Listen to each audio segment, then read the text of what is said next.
Hey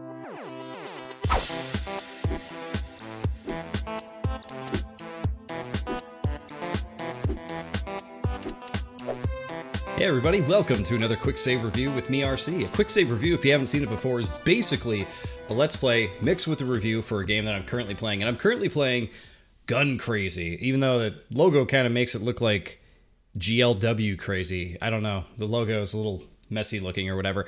But this is actually a really cool game. This is a $5 budget title on the Switch, and this game is sort of kind of a Mega Man clone.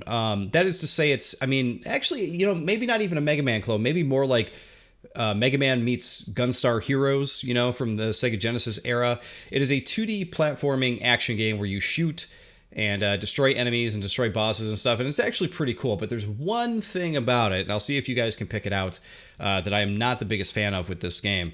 Well, there's actually two things. One thing is that there doesn't seem to be any kind of a level select mode. I actually quit my game out at level 3 thinking, oh, we could return to level 3 later on, but turns out if you quit, that's it. You got to start from the beginning, which is totally fine because I think the first level is actually a really good demonstration of what the game is all about, and it shows off a good version of what I want to show off here anyway.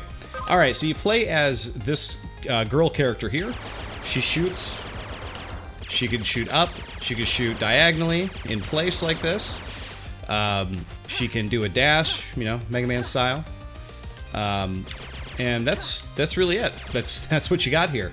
I really dig the art style. It's got a really nice, you know, pixel art style to it. Oh, you could double jump as well.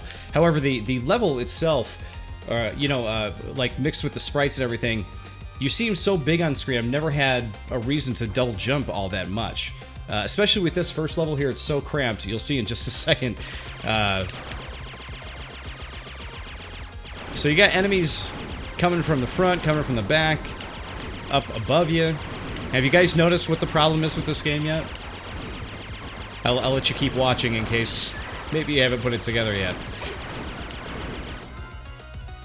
The flying crap all over the screen when you destroy enemies is insanely distracting. It is the worst. Basically what it's doing, those are your score gems, I guess, and just counting up your score that's in the bottom left there. But my god, are those things distracting and terrible. Like, it, in my opinion, ruins an otherwise really well put together game. There we go. You can pick up weapons and have different ammo styles. You can actually get close to an enemy and punch them instead of shooting them, which is kind of fun to do. So the game has a lot of, you know, you know, pros going for it, like, as opposed to cons. But the green, or the yellow gems flying all over the place while you're trying to pay attention to what enemies are shooting at you, and dodging them at the same time, it is, in my opinion, maddening, and it's a bit too much. It makes the game somewhat more frustrating as well. And that is, like, basically the only thing keeping me from recommending this game for $5, because otherwise it's a cool little game. It's even got some decent bosses here.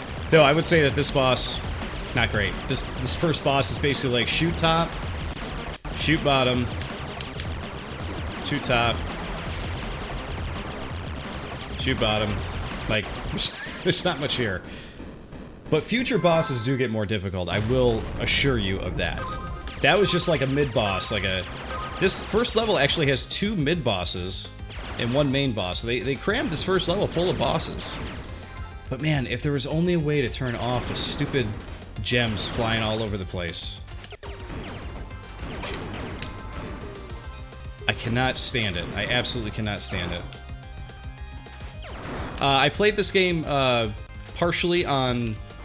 in portable mode on the Switch here, and I will say that the game, because of how big the sprites are, I feel like they were sort of creating this game to work better in portable mode and look better. It doesn't suffer from, like, the Vita problem of having sprites that are, like, way too small on screen, only to, you know, only for you to, like, squint and hurt your eyes to try to see everything.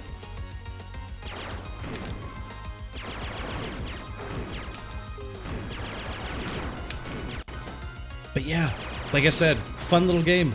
I don't really have much else to say about it other than that. Fun little game besides the one issue of the gems. Once you get to the boss fights are actually fun because you can see a clean screen. There we go. So you got this guy. And what you gotta do is like roll through and try to dodge him as best you can. I have a really hard time dodging this guy. When you dodge bullets too, there's a little pickup that you get from the bullets, but I'm not even quite sure what you're picking up because it doesn't give you any health or anything. I'm not sure. You get a continue screen. Basically, you can continue from anywhere you left off here. So if you do find the game too hard and you're just looking to get to the end of it, you can just keep hitting continue and go that route. You're good to go. That is, of course, unless you're planning to finish it in a couple different settings. I don't think there's any way to actually jump over that guy and dash. I have tried to jump over him a million times and it just doesn't work out. If you're playing on the Switch, obviously you can suspend your gameplay and come back at any time you want to. I get hit every single time there. You cannot clear that guy's head, I swear. But he's almost dead. But yeah, you could, resume your save state from Switch and you won't have any problem there. Coming back to it and keeping, going back to where you left off type of thing. Oh, that's right. I beat this level earlier and I forgot that you gotta be careful here because you want to be able to jump up here. Because you can get other ammo types here. Oh, big rock golems. But yeah, I'm pretty upset that there's no level select, though. I think that that's pretty lame. And the only reason I think that might be is because there may not be much game here to play. It is a $5 game, after all. There's another death. I guess one of the other detriments, too, is that the sound is mixed super, super loud. So if you guys, ever purchase this game and decide to start it, make sure you turn your TV down a bit. Because otherwise, it is going to be super loud and it's going to pierce your ears. And I don't mean that in the way of, like, you're going to have studded earrings at the end of it. It's going to be terrible. Terribly loud. Her scream when she dies is ear-piercingly loud compared to the rest of the stuff in the game. And the rest of the stuff in the game is already pretty loud.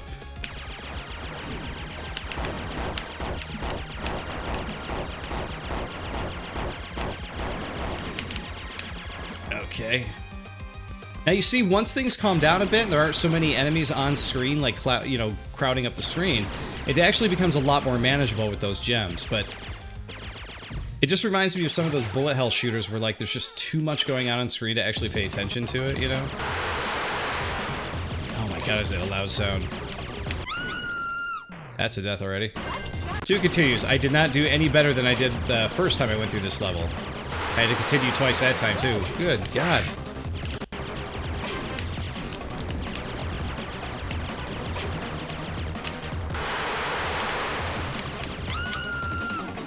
Dead already. But he's dead too.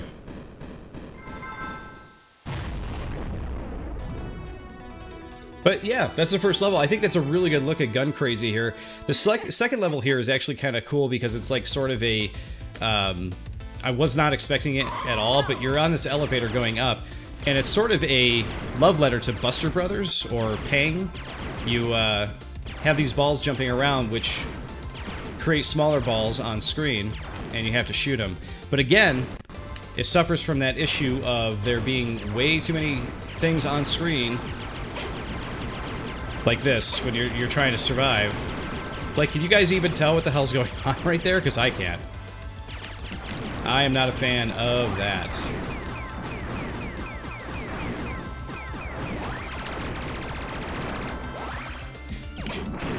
Woo! It is fun to see all the stuff fly around, but it ain't no good. You know what I'm saying? Double negative. That is to say, it ain't good.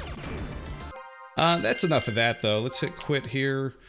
Yeah, if you go to options, you only have screen shake.